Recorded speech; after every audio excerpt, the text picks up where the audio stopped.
आने वाले कल में जो जनप्रतिनिधि यहां आएंगे, उनके शपथ लेने के साथ ही प्राण प्रतिष्ठा के इस महायज्ञ में उनका योगदान शुरू हो जाएगा।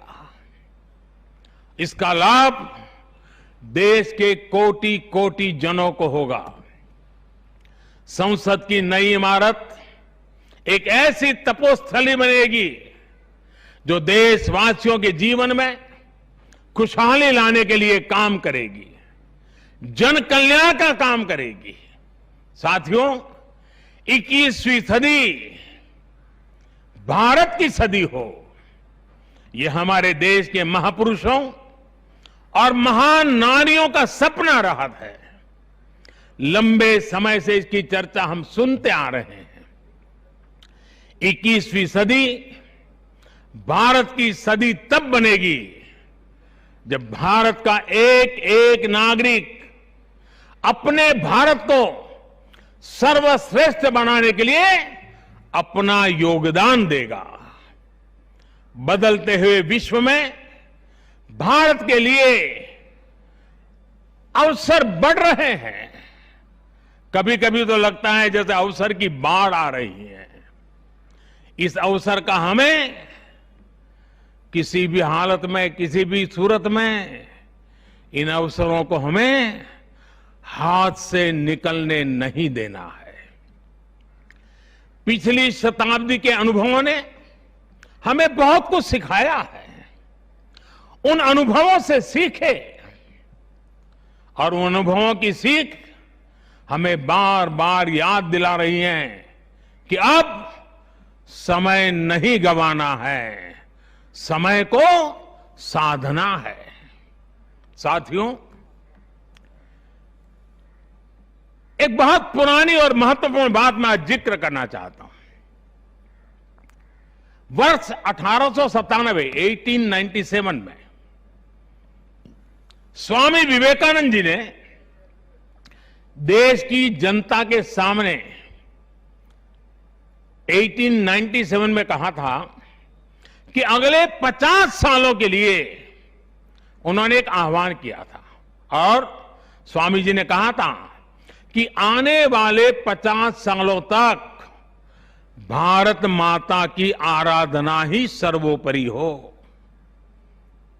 देशवासियों के लिए उनका यही एक काम, भारत माता की आराधना। और हमने देखा उस महापुरुष की वाणी की ताकत। इसके ठीक 50 वर्ष बाद 1947 में भारत को आजादी मिल गई थी।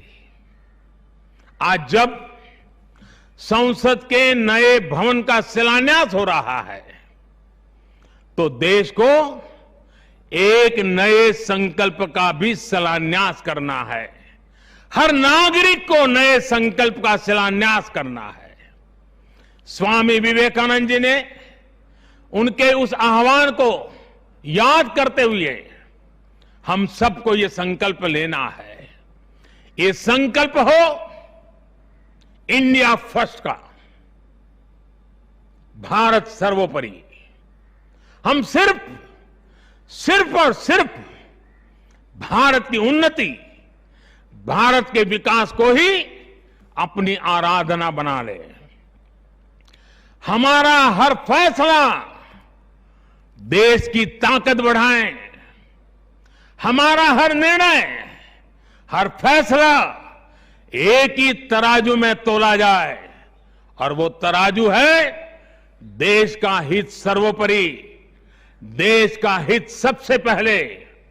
हमारा हर निर्णय वर्तमान और भावी पीढ़ी के हित में हो। साथियों, स्वामी विवेकानंद जी ने तो 50 वर्ष की बात की थी।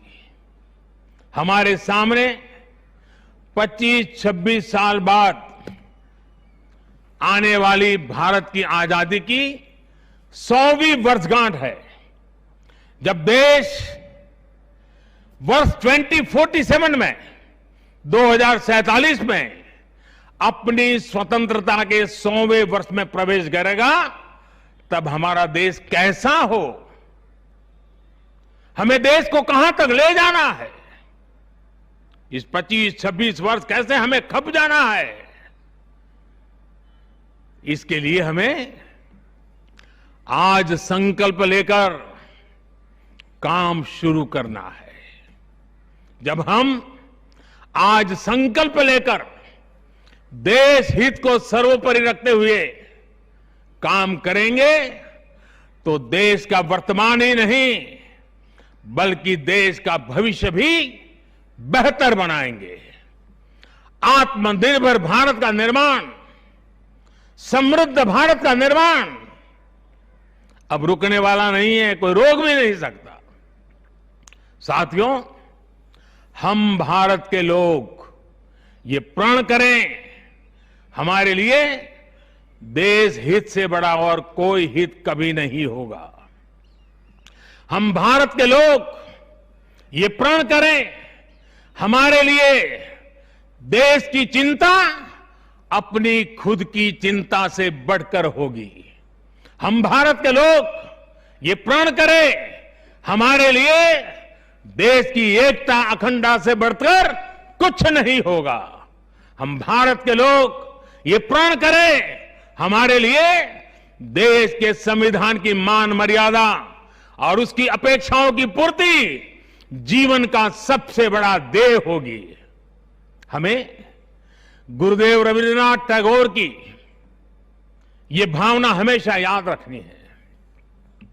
और गुरुदेव रविन्द्रनाथ टैगोर की भावना क्या थी?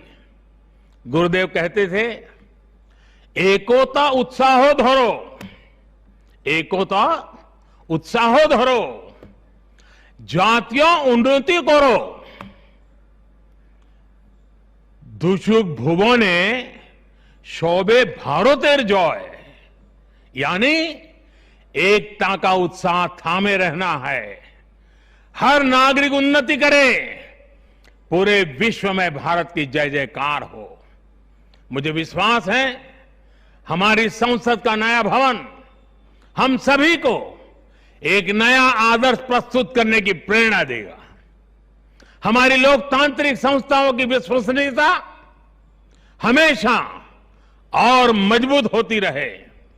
इसी कामना के साथ मैं अपनी वाणी को विराम देता हूं और 2047 के संकल्प के साथ पूरे देशवासियों को चल पड़ने के लिए निमंत्रण देता हूं।